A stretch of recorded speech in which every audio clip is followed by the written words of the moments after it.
कुल्लु नफ्सिन ज़ाइक़तुल मौत इन्नमा तवफ़्फ़ौना उजूरकुम यौमल क़ियामह फमन ज़ुहज़िहा अनिन नार वअदख़िलल जन्नत फ़क़द फ़ाज़।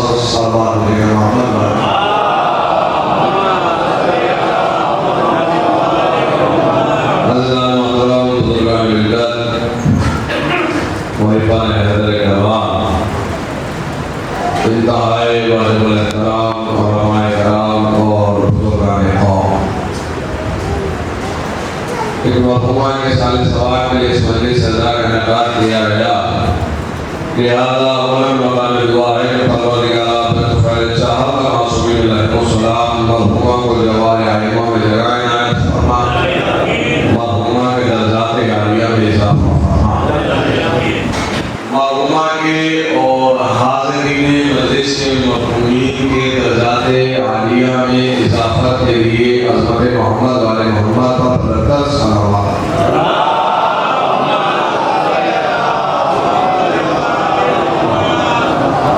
मोहतरम सामीन, ये उलमाए बुजुर्ग की रविश रही है कि जब कभी साले सवाल के लिए मजलिस अदा का इनेकाद किया जाता है तो उन आये करीमा को मौजूद सुखन करार दिया जाता है जो आये करीमा अमूमन अक्सर मुफस्सर जो आयात कुरान करीम या तो मौत से मुताल्लिक हो या हयात से मुताल्लिक हो, और जिस आये करीमा की तिलावत का शरफ मुझे हासिल हुआ है, मैं ये समझता हूँ कि तकरीबन आप तमाम हज़रात इस आये करीमा के हाफिज हैं।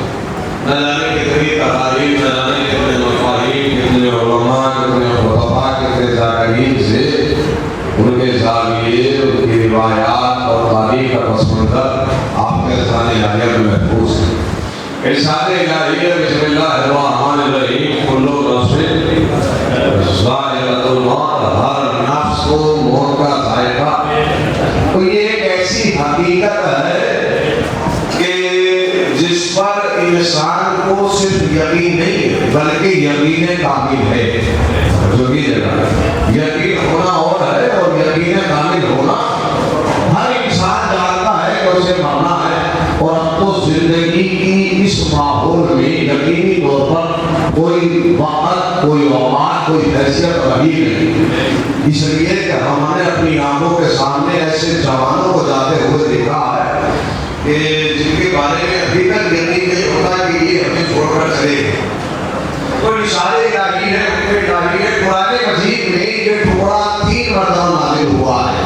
कुल्लु नफ्सिन ज़ाइक़तुल मौत, हर नफ्स को मौत का जायका चखना है। जबकि कुरान मजीद में मुतादिद मकाम पर और मुख्तलिफ अंदाज में मौत का जिक्र किया गया है, और इस कायनात में जो कुछ है उनकी फना का जिक्र एक आयत में करके सारी बात वही खत्म कर दिया गया। कुल्लु शैइन फान, इस कायनात में जो कुछ है सबको फना होना है। ये कुरान मजीद का ऐलान है, हुक्म इलाही है। कुल्लु शैइन फान, कायनात में जो कुछ है हर शय को फना है। तो जब सबकी फना का ऐलान हो चुका था तो ये नफ्स की मौत का ऐलान करने की जरूरत क्या है? अरे भाई मुनफरिद तौर पे कहने की जरूरत क्या है? अलहदा से नफ्स का ऐलान करने की जरूरत क्या है? जब कह चुका है कि दुनिया में जो कुछ है सबको फना होना है। इसका मतलब यह है कि अल्लाह के कायनात कुरान मजीद के जरिए मोमिनीन को बार-बार समझाना चाहता है कि दुनिया की हर शय का मिट जाना और है और नफ्स का मर जाना और है। मैं ऐसा नहीं ये बात हो रही है। तो ये जो हुक्म इलाही है, मौत किसी और शय का नाम नहीं है, हुक्म इलाही है। इसका काम तो आना है, इसमें कोई बच नहीं सकता। जब हयात नसीब हुई थी उसी रोज से मौत हमारे कदम पर कदम थी। ये अलग बात है कि किसके पास कितनी स्पीड में आ रही है। हजूर आप उसे बदलगी कर लीजिए या उससे बचने की कोशिश कर लीजिए, ये हुक्म इलाही है, वो तो आकर रहेगी। बस ये 2 मिनट तमहीद है, यहाँ से मैं बात को आगे बढ़ा रहा हूँ। मौत का काम है आना, वो आकर रहेगी, किसी भी हाल में इसे रोका नहीं जा सकता। इसका काम आना है याद। तो तू ये कुल्ली फैसला, मौत का आना कोई फजीलत नहीं है, समझो, मौत का आना कोई कमाल नहीं है। अगर समझते हैं तो मैं फिर लफ्ज़ कह रहा हूं, अगर मौत का आना फजीलत होती तो मौत बस मोमिनीन को आती। शायद ये लफ्ज़ नहीं पहुंचा, मेरे साथ नहीं है। अगर मौत का आना फजीलत होता तो मौत बस, मौत चोर को भी आ गई, जिसके घर चोरी की वहां भी मौत आई, गासिब को भी मौत आई, और जिसका छीन लिया उसके घर भी मौत आ गई।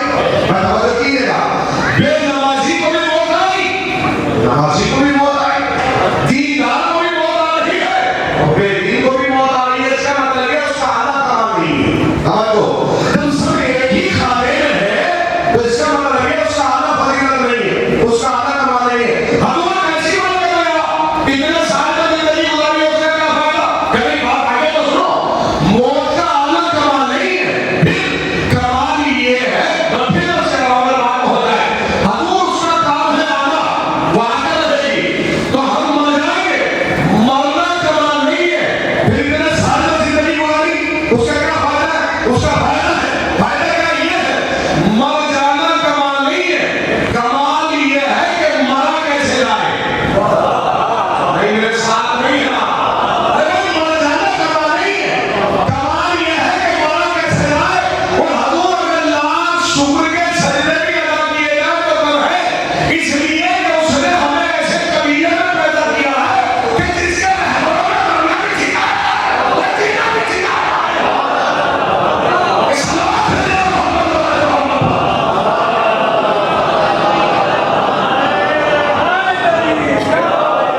तो मरना कमाल नहीं है, कमाल ये है कि मरा कैसे जाए। ये मैं नहीं कह रहा हूं, ये मैं नहीं कह रहा हूं, कुरान मजीद कह रहा है। समझो, उसका आना कोई कमाल नहीं है, वो तो आकर रहेगी। आप नमाज पढ़िए या ना पढ़िए, वो आएगी। आप कहला कीजिए या ना कीजिए, वो तो आएगी। उसका आना कमाल नहीं है, कमाल ये है कि हम उसका इस्तेमाल कैसे करते हैं। समझो, हम उसका इस्तेमाल कैसे करते हैं। याद रखिए, हर नफ्स को मौत का जायका चखना है।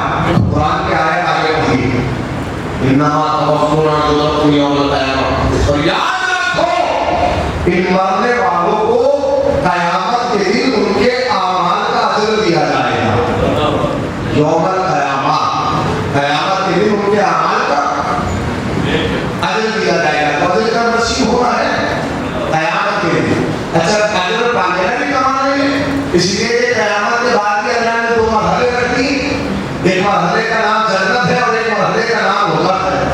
जिसके जैसे आमाल होंगे हजूर, वैसा ही उसको दे दिया जाएगा। ना मरना कमाल है, ना जब पाना कमाल है।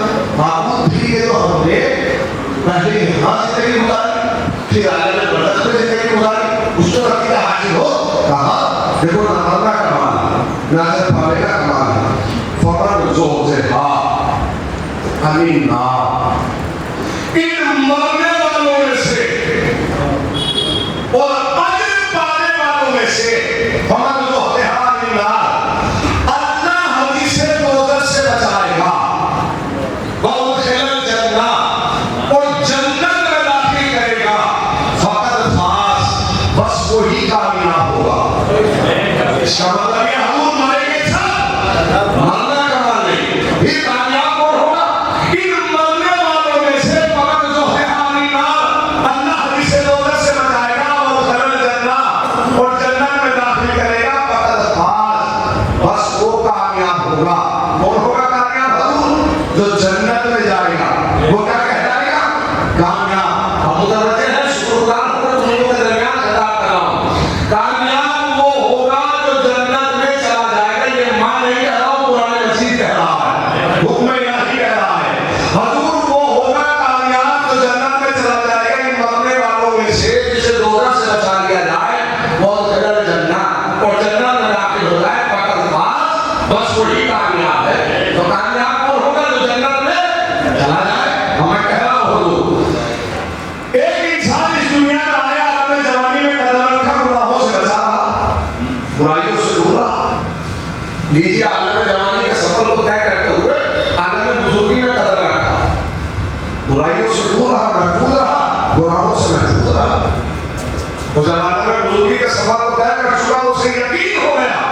कि अब मैं मरने वाला हूँ, कि मैं एक इंसान की बात नहीं कर रहा हूँ, मैं एक सच्चे और अच्छे मुसलमान की बात कर रहा हूँ। जब सच्चे और अच्छे मुसलमान को यकीन होगा है कि करीब है कि मर जाऊंगा, तो क्या किसी सच्चे और अच्छे मुसलमान में इतनी हिम्मत है कि वो मरते वक्त कह दे कि मैं कामयाब? शायद बात नहीं पहुंची। विजय कब्र में चला गया, कब्र में जाके कहते कि मैं कामयाब, आमाल का अजर ले लिया, अब कहते कि मैं कामयाब। लेकिन महशर का मैदान चल जाएगा और फैसला होगा कि जन्नती कौन है और दोज़खी कौन है। और ये सच्चा और अच्छा मुसलमान जब जन्नत में जाए और जन्नत में दाखिल हो जाए तब कहलाएगा कामयाब। अल्लाह को हुजूर, यानी जब ये सच्चा और अच्छा मुसलमान जन्नत में दाखिल हो जाए तब सीने पे हाथ मार के कह सकता है कि मैं आज कामयाब हो गया। तब कहेगा जब जन्नत में दाखिल हो जाए, हुजूर यही तो हम समझा रहे हैं, अवाम और इमाम में यही बात है। अवाम जन्नत में जाने के बाद कहेगी कि हम कामयाब हो गए, और ये अलीने जिसे मदीना को भागे मुसलमान हो गया, रब्बे काबा की खाली कामयाब हो गया।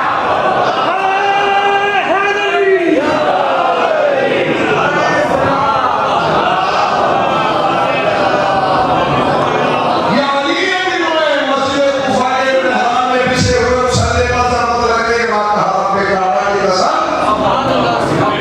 अली कामयाब हो गए। तो हुजूर कुरान मजीद कह रहा है कि मैं बोलने वाले कामयाब, ना अमाल पाने अजर पाने वाले कामयाब हो कि जिसे दोज़ख से बचा दिया जाए और जन्नत में दाखिल कर दिया जाए। अच्छा ये मालूम कब होगा? ये मालूम कब होगा? जैसे कुरान की आयत बता रही है कि जब अमाल क़यामत के दिन दे दिए जाएंगे और उसके बाद नशा सजेगा तो इन्हें शरत दी जाएगी, हुजूर ये जन्नती है, तो ये दोज़ख में जा रही है, अब तक ये जन्नत में रहेंगे। इसके लिए जन्नत नसीब किसे होगी? तो सच्चा और अच्छा होगा। क्लियर? मैं कोई लफ्ज़ ही नहीं करता, मैं जन्नत के बेस को सिर्फ सच में कायम कर रहा हूँ। जो सच्चा होगा और अच्छा होगा जन्नत उसे नसीब होगी। लेकिन ये होगा कहाँ? महशर के मैदान में, जब जन्नत के परवाने बांटे जाएंगे, जन्नत की सनद बांटी जाएगी, कह लीजिए आप जन्नत में जाए, ये दोज़ख में जाएंगे। और मैं लफ्ज़ अपनी खिताबत की जोड़ी में बहुत बड़ा लफ्ज़ कह रहा हूँ, हुजूर दुनिया के मुसलमान में और सलमान में यही फर्क है। दुनिया का सच्चा और अच्छा मुसलमान मरने के बाद जन्नत की सनद लेगा, और सलमान वो है जिसने जमीन पर बैठ के जन्नत की सनद ली है। शायद बाद में पहुंचेंगे, मुझे अच्छा जाते हैं ना वो जमीन पर बात वो सुनिए। सिर्फ जनाब सलमान नहीं हुआ कि जिन्होंने जमीन पर बैठ के जन्नत की सनद ली है, और भी सहाबा है। और करीब करूंगा तो यूं कह दूं कि वो के जिन्होंने जमीन पे बैठ के जन्नत की सनद ली है, इस तारीख में सारे अव्वल आते हैं अंसार हुसैन। भगवान जाओ मैं आपकी सलामत रहूं। इस तारीख में सारे अव्वल आते हैं अंसार हुसैन के जिन्होंने जमीन पर बैठकर जन्नत की सनद ली है। अल्लाह बंदो हुजूर सारे इमामों में सिर्फ नहीं है, अम्मा अपनी हैसियत से रख के समझ आओ और कोई कलाम नहीं करो, हकीकत बयान करो, फकीरत बयान करो। सारे इमामों में तन्हा इमाम हुसैन है जिन्होंने अपने हर सहाबी को जमीन पर बैठ के जन्नत में उसका मकाम दिखाया है। बहुत सन्नाटे में आपने कमा सुना। इस सारे इमामों में तन्हा इमाम हुसैन है जिन्होंने जमीन पर बैठकर अपने हर सहाबी को जन्नत में उसका मकाम दिखाया। शब-ए आशूर हुसैन इब्ने अली असहाब पर इम्तिहान के दायरे में रखते हैं। समझो, इम्तिहान के दायरे में मजलूम करबला सैयदुल शुहदा मैदान करबला में एक मुख्तसर सा लश्कर लेकर आए। नहीं लफ्ज़ हुसैन इब्ने अली मैदान करबला में एक मुकम्मल लश्कर लेकर आए। मुख्तसर जरूर था पर मुकम्मल था। ऐसे बड़े लश्कर का फायदा क्या है जब हजारों गायब हो जाए? शायद बात नहीं हो सकता। हुसैन एक मुकम्मल लश्कर लेकर वालिद करबला हुए। मैदान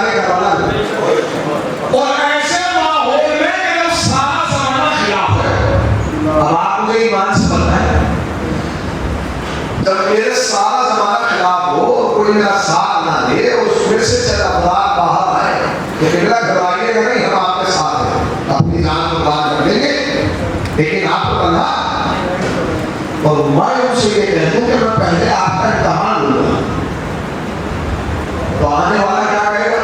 कितना सारे जमाने की मुखालफत बोल लेकर हम आपकी मदद करने के लिए आए हैं और आप हम पर शक कर रहे हैं कि हम पहले इम्तिहान लेंगे। अदब के और तहजीब के खिलाफ हो जाएगा ना। अब ये है करना, इसे पहचानिए। सारे जमाने की मुखालफत लेकर चंद अंसार हुसैन इब्न अली की मदद के लिए आए हैं और कोई एक ऐसा नहीं है जो लेकर आया हो कि इम्तिहान लिया जाएगा। इसका मतलब यह है कि हुसैन इब्न अली के सहाबी बताना ये चाहते हैं कि हुसैन वाला होता ही वो है जो किसी इम्तिहान से भागता ना हो। देखो मैंने आपसे दोनों मोहब्बत में कहा है भाई, हुसैन का चाहने वाला होगा ही वो जो किसी दौर में इम्तिहान से रहने वाला इख्तियार ना करता हो। चंद इम्तिहान लिए, पहले इम्तिहान के लिए मेरे खून के प्यासे आपके खून के प्यासे नहीं, लिहाजा चले जाए। कोई जाने के लिए तैयार? फिर राजे को फजीला पास करीब लाए, भाई चिरागों को बुझा दिया जाए। अच्छा, इमाम ने ऐलान नहीं कहा कि चिरागों को बुझा दिया जाए, इसलिए कि जिसको जाने में शर्म महसूस हो रही हो वो अंधेरे में चला जाए। अगर ये ऐलान कहते तो फिर चिराग बुझाने का फायदा ही क्या? शायद आप में पहुंची गाजी को कभी बुला कर भाई चिराग बुझा दिए जाए, हो सकता है कि कोई ऐसा हो जिसे शर्म महसूस हो रही हो। ऐसा नहीं है कि हुसैन इब्न अली नहीं जानते सारे, लेकिन कायनात को आईना दिखा रहे हैं। ऐसा भाई चिराग बुझाने के दो मकसद, एक तो जानने वाला खजाना से बच जाए। समझो, एक तो जानने वाला खजाना से बच जाए। चिराग इसलिए भी बुझाए थे, उलमा ने लिखा है कि ताकि दुश्मन को ये ना पता चले कि हुसैन के खेमे से जा कौन रहा है। शायद ये वजह समझ आते, इसलिए कि लोग मैदान जंग से छोड़ के जाता था उस दौर में, अमूमन ये पॉलिसी और ये सियासत होती थी कि उसे रास्ते में कत्ल करा दिया जाता था, जैसे जुबैर को करा दिया गया। मैं और बारी की बात को नहीं जाऊंगा, लेकिन कहा कि चिराग बुझा दिया जाए, अंधेरा कर दिया जाए। अंधेरा हो गया, कोई जाने के लिए तैयार है, हजूर चले आते अंधेरा नहीं आए। हमें लफ्ज़ अब समझ में आया इमाम ने क्यों फरमाया था जैसे सहाबा मुझे मिले हैं ऐसे ना मेरे नाना को मिले। यानी मतलब कहने के चाहते हैं कि मेरे बाप ने अंधेरे का भी फायदा नहीं उठाया और नाना वालों ने ठीक ही सराहना की। भाई ये है कि अंधेरे में भी नहीं आ रहे। इसके बाद इमाम फरमाते हैं कि मैं आप सबसे बायत वापस लेता हूं। हम फिर सारे इमामों में ये कॉन्फिडेंस इमाम था, सारे इमामों में तन्हा इमाम है इमाम हुसैन, जिन्होंने अपने सहाबियों से बायत वापस ली। ये मुकम्मल मौजूद है, लेकिन एक लफ्ज़ कहना चाहूँ क्यों हूँ, इसलिए कि जब तक बायत में थे तब तक इन पर मदद करना था वाजिब। आजाद कर दिया, अब वाजिब नहीं है। आपकी मर्जी है मदद कीजिए, ना मर्जी हो, यानी आजाद कर दिया। दूसरा ये बायत इसलिए भी वापस नहीं कि अगर कोई बायत तोड़ के जाता था तो तारीफ उसे लिखती थी खद्दार, तारीफ उसे कहती थी बागी। यानी हुसैन ये कह रहे हैं बायत लेके, मैं तुम्हें कयामत तक के इलाज में बचा रहा हूं, कयामत तक आपको कोई बागी नहीं कहेगा चले जाओ। वही है नहीं ना? इसके बाद इमाम हुसैन ने वो इम्तिहान नहीं किया कि हम मुसलमान के ईमान की हिम्मतें कम तोड़ गए, हम कब सदर मुकाबले लगे। इमाम फरमाते हैं पूरी तवज्जो, क्या तुम ये समझते हो कि मुझे छोड़कर चले गए तो जन्नत नहीं मिलने वाली? मैं हुसैन जमानत लेता हूँ, आप सब जन्नत में जाएंगे। अब चले जाए हजूर देखिए वादा कौन करवा, तो यकीन जानिए इस वादे के बाद अगर एक भी आ जाता तो जन्नत में जाता, इसलिए कि वादा है हुसैन इब्न अली का।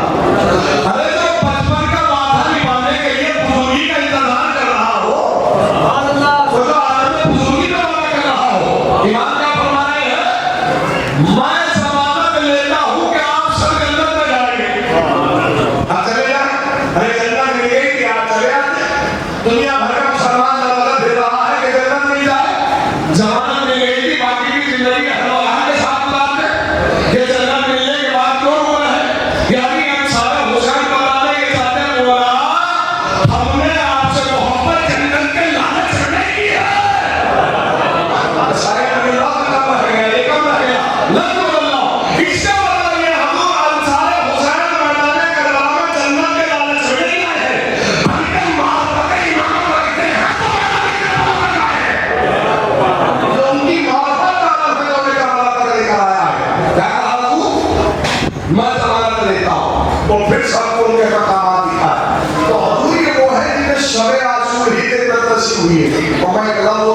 जब मैं यहाँ तक आया हूँ, जन्नत तो इतने शब आशूर मिल गई थी, सनद मिल गई थी, यकीन था कि हम जन्नत में जाएंगे। लेकिन जब उल्टा होता, जब सुबह जब शब आशूर जन्नत मिल गई थी कि हमें जन्नत में जाना है, तो ये आशूर के दिन तीनों के सामने नमाज पढ़ने की जरूरत क्या है? जो इमाम को शाफिर जानकर थोड़ा सा बहाना ये बना देता है, नमाज क्या करें कि इमाम शाफिर है, बिल्कुल शाफिर। ये करबला से सीखा था।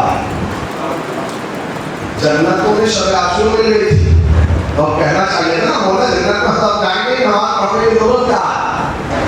और जो शायद बात में पहुंची है, सवाल नहीं पहुंचा, आप चेक कीजिए नमाज तो कोई हल्की सी, लेकिन जन्नत मिलने के बाद नमाज पढ़िए।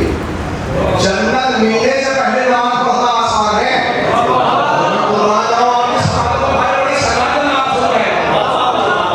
जन्नत मिलने के बाद सजदे किए तो 5 मुहर्रम को मुस्लिम दिन वो सजा में इमाम हुसैन से सवाल किया था, मौला नमाज वो भी पढ़ रहे हैं, नमाज हम भी पढ़ रहे हैं, उनकी नमाजों में हमारी नमाजों में फर्क क्या होगा? कुर्बान फरमाया था, इस दुनिया में 3 तरह के लोग इबादत करते हैं, एक दोज़ख के खौफ में, एक जन्नत के लालच में, एक वो जो उसे लायक इबादत समझते हैं तो सजदा करते हैं। जन्नत मिलने के बाद अंसार हुसैन ने सजदा करके बताया, हमने कभी जन्नत के लालच में सजदा नहीं किया, बल्कि हमारे इलाही में हमने अपने सजदों को सबको कम किया। कोई जन्नत मिली है शब आशूर, तो सजदा हुआ है रोज़े आशूर, और जो वो भी तीरों के सारे।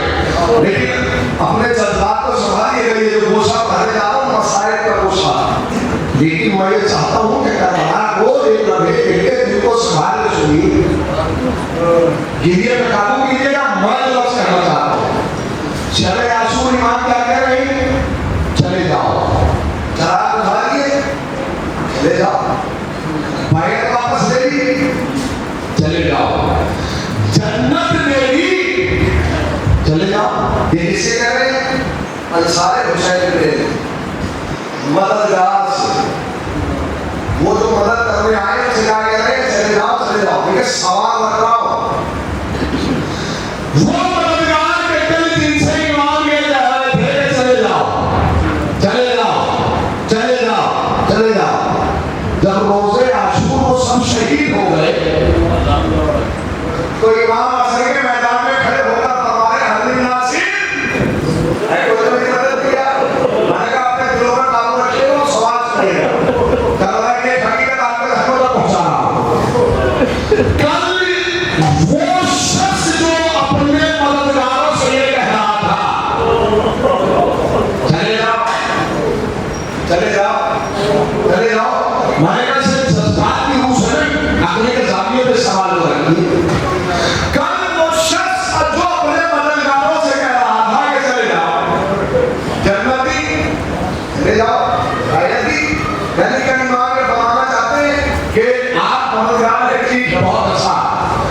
जब वो सब शहीद हो गए तो इमाम जालिमों के सामने खड़े होकर कह रहे हैं, इनमें से है कोई जो मेरी मदद के लिए आए?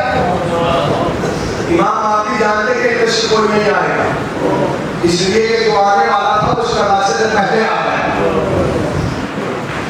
कल आप अपने मददगारों से कह रहे हैं चले जाओ, जब वो सब शहीद हो रहे हैं अपनी लड़कियों के सामने आप कह रहे हैं कोई जो मेरी मदद के लिए आए? कब मैं इनसे मदद नहीं मांग रहा हूं, बल्कि हुसैन को करबला के मैदान में खड़े होकर कयामत तक का एक फैसला सुना रहे हैं। क्या कैसा फैसला कि जब भी करबला की तारीख लिखी जाएगी, मोहरी को लिखना पड़ेगा। क्या कि शब आशूर हुसैन भेज रहे थे, कोई गया नहीं, रोज़े आशूर बुला रहे थे, कोई आया नहीं,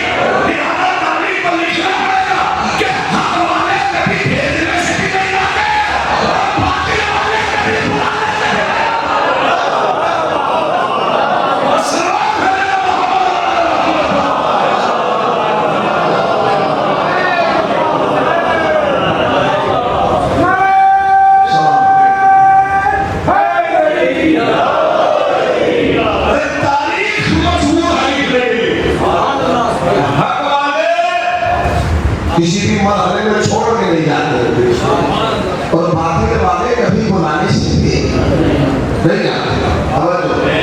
जो हक वाला होता है वो मदद करने के लिए कई सौ मील का सफर तय करके जाता है, और जो बातिल वाले होते हैं वो बुला के भी छोड़ देते हैं। ये गरीब गुजरी है शहादत जनाब मुस्लिम, बातिल वाले बुला के भी साथ छोड़ देते हैं, और हक वाले घर बार छोड़कर मदद करने के लिए जाते हैं। बहुत कहीं पर हजूर ये कारवां जब मदीने से 28 रजब को इसने सफर तैयार किया था और इमाम मक्के की तरफ रवाना हुए, तो माह शाबान की रिवायत के मुताबिक के माह शाबान के आखिरी अय्याम में इमाम मक्के में तशरीफ फरमा थे, और रमजान शव्वाल ज़िलक़ाद और अय्याम हज का इमाम मक्के में तशरीफ फरमा थे। 16,000 खतूत इसी दौरान इमाम के पास कूफे से आए, वला के हाथ आई। मदीने से क्या कहकर चले थे बातिल के सामने, वो जैसा तो जैसे कि भाई हुसैन का ये कहना वो जैसा ये बताता है कि कोई है हुसैन के बाद तो हुसैन जैसा है। हजूर ये तो तारीख में न जाने कितने हुसैन जैसे बन जाते हैं। अगर इमाम हुसैन अपनी ही जिंदगी में वजाहत न करते तो जैसा कौन कुर्बान जाऊं मैं आपकी सुना दो। तारीख में न जाने कितने हुसैन जैसे बन जाते, अगर एक इमाम अपनी जिंदगी में वजाहत न करते वो जैसा कौन है। 16,000 खतूत के गुलामों पर हुसैन ने मुस्लिम का इंतखाब किया, और ये कहकर भेजा जिसने मुस्लिम के हाथ पर बायत की, समझो हुसैन के हाथ पर बायत की। कुर्बान जाऊं आपकी समझ में। मुस्लिम के हाथ को अपना हाथ कहकर बताया कि ऐसे होते हैं मुझे ऐसे, हम लिबास पहनने वाले मुझे ऐसा नहीं होता, ऐसे होते हैं मुझे ऐसे। मुस्लिम को इंतखाब किया कि आप हैं, और वो कि इन्होंने बुलाया वो कहा हो गए या आखिरी बात है, वक्त बहुत कम रह गया मेरे पास, 40 मिनट हो गए या 35 मिनट लगेगा। महसूस कीजिएगा, मुस्लिम जब कूफे में पहुंचे एक ऐसी जमीन जिसे दगा के नाम से याद किया जाता है, एक ऐसी जमीन जिसे बेवफा वाली जमीन कहा जाता है, लेकिन ये भी सच है तो करबला के शोहदा में सबसे ज्यादा शहीद जो है वो कूफे के हैं, ये भी एक हकीकत है। लेकिन जिसे दगा वाली जमीन कहा जाता, जब उस जमीन ने दगा दी और मुस्लिम दगा रहे तो मुस्लिम ने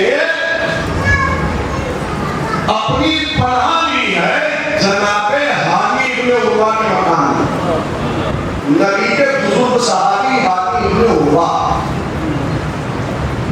बुजुर्ग तवज्जो पूरी तवज्जो, ये शायद जब पहल पहुंच जाए तो जनाबे मुस्लिम की असमत के लिए काफी हो। हानी इब्ने उर्वा के जो बिस्तरे मर्ज पर है, मरीज लोग उनकी इबादत के लिए आते रहते हैं। हानि परेशान है कि कहीं कोई ऐसा ना हो कि कोई आए और उसे खबर हो जाए कि मुस्लिम मेरे घर में है, तो वो जाकर बैठना वो खबर दे दे। पॉलिटिकल स्टैंड की वजह से लोग इबादत के लिए आते हैं, और ये इस जमाने में सबसे ज्यादा होता है कि जहाँ इलेक्शन करीब होती है वही सख्ती मजबूरियाँ पूछ ली जाती है। यह अलग बात है कि वो मजबूरियाँ परेशानियाँ दूर ना हो, लेकिन जबान पे कम से कम इतना जिक्र पाया जाता है कि भाई अगर कोई परेशानी हो तो हमें आप कीजिएगा। ऐसा पॉलिटिकल स्टैंड जैसे ही जनाब हानी को खबर मिली, देखो फिर हानी मेरे आयत के लिए आ रहा है, हानी बहुत मशहूर हुए, खुश हुए, खुशी के साथ जनाब मुस्लिम ने हानी उन्हें ऊपर से पूछा, हानी आपकी खुशी ये बताती है कि जैसे आप मुतमन्नी थे कि उसे कहा कि मेरी आयत के लिए आए, तो कहा मुस्लिम में मुतमन्नी तो नहीं थी, खुश इसलिए हूँ कि एक मौका मिल गया। कैसा मौका? जब उबैदुल्लाह और मैं हम कलाम होंगे, हम गुफ्तगू होंगे, तो आपस में पर्दा रहना और बाहर आना, जब मैं अपने सर से मानो मारूं तो आप बाहर, और जैसे बाहर आया उसकी गर्दन काट, लिहाजा फितना ही खत्म हो जाएगा, फासिक बन जाएगा फितना। ये गुफ्तगू हुई है, मुआयना हुआ और जनाबे इधर उबैदुल्लाह जनाबे हादी के घर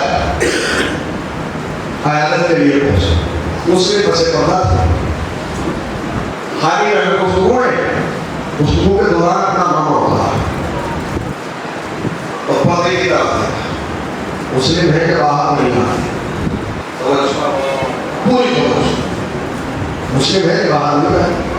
लोग फिर सदर कर चुके हानि एक शायर भी थे, अरबी का एक शेर है जिसका मफहूम यह है कि उन्होंने कहा कि वो आपको पैमा पूरा दीजिए तो हमारे मामले हुआ है, ये कह के फिर होता तो पर्दे की तरफ देखा कि मुस्लिम है कि बाहर नहीं आए। हम फिर सदर रखा उबैदुल्लाह में गुफ्तगू का तनाज़ क्या उठा और चला गया। जब वो गया तो मुस्लिम बाहर आए, तो जैसे मुस्लिम बाहर आए तो चूंकि इन्होंने तो प्लान किया था, एक मौका था इनके पास, तो इन्होंने ख्याल था और जज्बात में पूछा मुस्लिम आपने एक अच्छा मौका दबा दिया, अब उबैदुल्लाह आपके हाथ में आने वाला है। तो पहला जैसा सवाल है जज्बाती सवाल, तो पहला जवाब तो मुस्लिम ने जज्बाती दिया, हानि क्या तुम ये नहीं जानते कि खानदान हाशिम के शेर पीछे से वार नहीं करते हैं? कुर्बान जाऊं मैं इस खामोशी पे कुर्बान जाऊं। मैंने बहुत जो है कि आपके समातों पे भरोसा करके ये मौजूद से रहा। हानि का तुम ये भूल गए कि हाशिम के जवान पीछे से वार नहीं करते, थोड़े शर्मिंदा हुए। दूसरा जवाब जानते हो हानि मैंने क्यों जाने दिया? क्यों?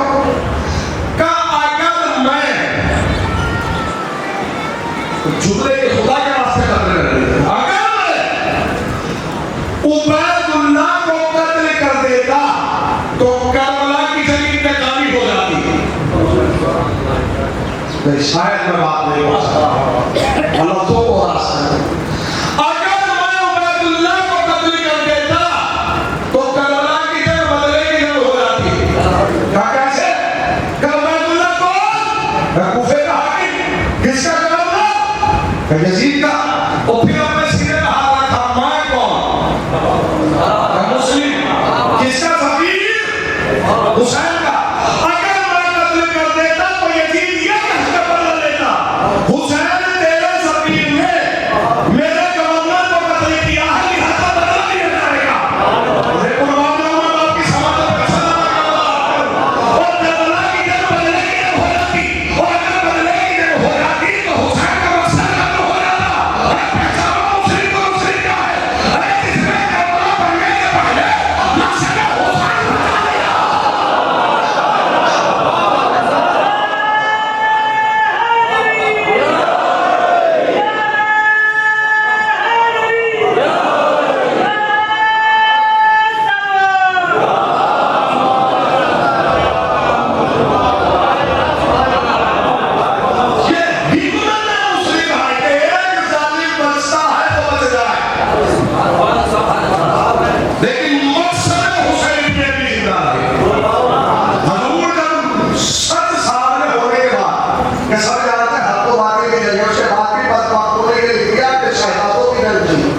हुकूमत के लिए जंग थी, तो ये 100% लिखा जाता है कि ये बदले की जंग थी, इस्लाम में कसास है, ना वो कत्ल करते ना ये जंग होती। या तो मुस्लिम ने जान दिया। आप समझिए मकसद हुसैन को परवान चढ़ाने वाली दो शख्सियतों का नाम, एक वो जिसको हाथ को हुसैन ने अपना हाथ कहा, तो सफीर तो हुसैन, समझो तो सफीर हुसैन। एक वो जो करबला से पहले जिसे सफीर हुसैन कहा गया, एक वो जो करबला के बाद है जिसे शरीकतुल हुसैन कहा गया। ये दो शख्सियत है कि जिन्होंने हुसैन के मकसद को जिंदा रखा, एक करबला से पहले और करबला के बाद।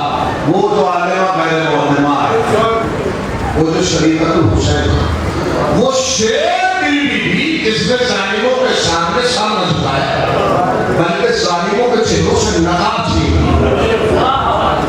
वो अली की बेटी।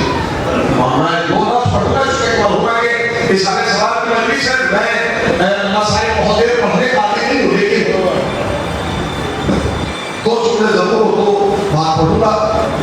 बस कैफियत महसूस ये वो बीवी है कि जिसने मदीने से मसाइल देखना शुरू किए थे वो जिंदा में शाम तक मसाइल देखे। मैं एक लफ्ज़ कहूँगा, करबला के मसाइल पढ़ना आसान है, सुन लेना आसान है।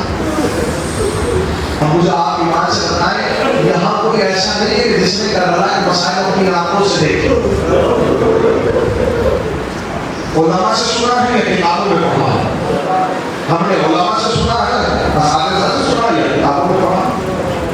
मोमिनीन जब सुनते हैं तो जिसका रोग का खड़ा हो जाता है, दिलों की धड़कन में तेजी पैदा हो जाती है, खून पूरी रफ्तार से दौड़ने लगता है। इसलिए सैयद शुहदा के मसाइल सिर्फ सुने हैं, देखे नहीं। अपने दिलों का हाथ रखो, ईमान से सोचो कि जब सुनने के बाद कैफियत ये होगी तो जिसने करबला की हर मुसीबत को अपनी आंखों से देखा,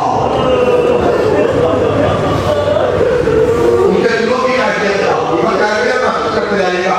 दिल चाहता है कि दो बात पढ़ो, शरीकत हुसैन जनाब ज़ैनब अली की शेर के बेटे शहजादी, इन्होंने मदीने से मुसीबतें देखी है। शहजादी ज़ैनब की आंखों में क्या क्या नहीं देखा, मैं लफ्ज़ को आगे उतर रहा हूँ, क्या क्या नहीं देखा। पहले आंखों में नाना का जाना देखा।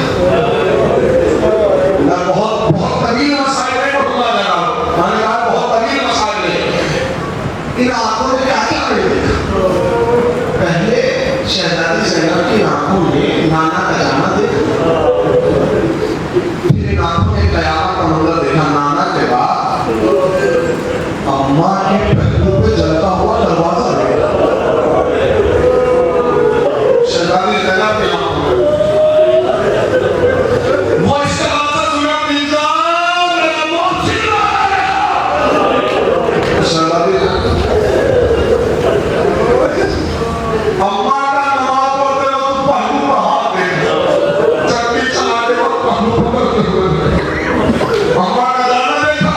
अम्मा के बाद इसी जगह पे बाबा के सर पे ज़रबत का सच देखा। कितनी मुसीबतें लोग और मैं बहुत तेजी से बढ़ रहा हूँ और मैं बाबा के जाने के बाद इसी पहले हसन जैसे भाई के कलेजे के बाहर तक टुकड़े देखे। इसी भाई के जनाजे पर तीनों की बारिश हो देखा। आंखों में तीन पकड़ लिया। अल्लाह हुस्सैन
पर तस्लीम दे परवरदिगार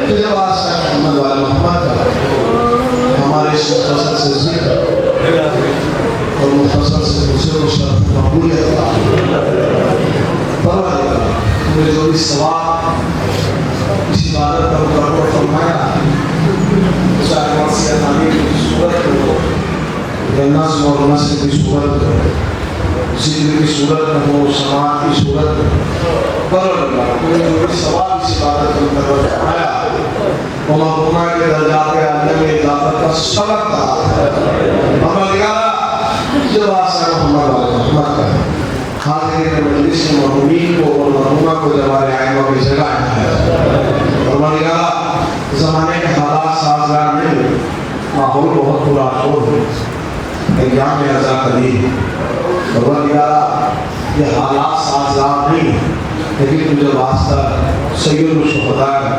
तशीर आने का रला यतीम आने का रला परवरदिगार आज़ा के लिए माहौल को साजगार करो परवरदिगार के वास्ते मोहम्मद वाले मोहम्मद का फिर रसूल के वास्ते खालिद हुसैन ने अली का इस कौम के जवानों को तमाम ज़मीनी और आसमानी आफात से महफूज करो परवरदिगार के वास्ते मोहम्मद वाले मोहम्मद का फिर रसूल के वास्ते खालिद हुसैन ने अली का परचम इस्लाम को सरबुलंदी नायत फरमा दुश्मनान इस्लाम को देशो नाबूद फरमा परवरदिगार के वास्ते मोहम्मद वाले मोहम्मद का फिर रसूल के गरीब वतन हज़रत मुस्लिम बिन अली का वास्ता जो मोमिन मुनात मखलूक है उनके कर्ज को खजाने में चला फरमा परवरदिगार के वास्ते मोहम्मद वाले मोहम्मद का उलमाए हक़ उलमाए कराम और अपने बुजुर्गान और हमारे वालिदैन का साया हमारे सर पर दायम फरमा परवरदिगार के वास्ते मोहम्मद वाले मोहम्मद का हमारी पहली और आखिरी तमन्ना दिली आरज़ू ख्वाहिश अक़ीदत यही है कि हमारी आंखें जब तक न हो जब तक हम फर्जंद ज़हरा का दीदार अपनी आंखों से न करें परवरदिगार के वास्ते तेरी रबूबियत का तेरी हक़ानियत का तेरी वहदानियत का तेरे रसूल के वास्ते हज़रत मोहम्मद मुस्तफ़ा का तेरे वास्ते अली मुर्तज़ा का जो वास्ते फातिमा ज़हरा का तुझे वास्ते हसन मुस्तफ़ा तुझे वास्ते सैयद शुहदा का तुझे वास्ते सीरा के करबला का यतीमान के करबला का तुझे वास्ते यतीमान के करबला का हमारे ईमान को ज़बूत कर ताजीब है हमें उनका और साथ में एक मरतबा सूरह हम और 3 मरतबा सूरह इखलास की तिलावत फरमाएं ज़ने मोमिना मरहुमा मुहतरमा मग़फ़ूरा मेरा फातिमा बिन्त महदी हसन की रूह में शामिल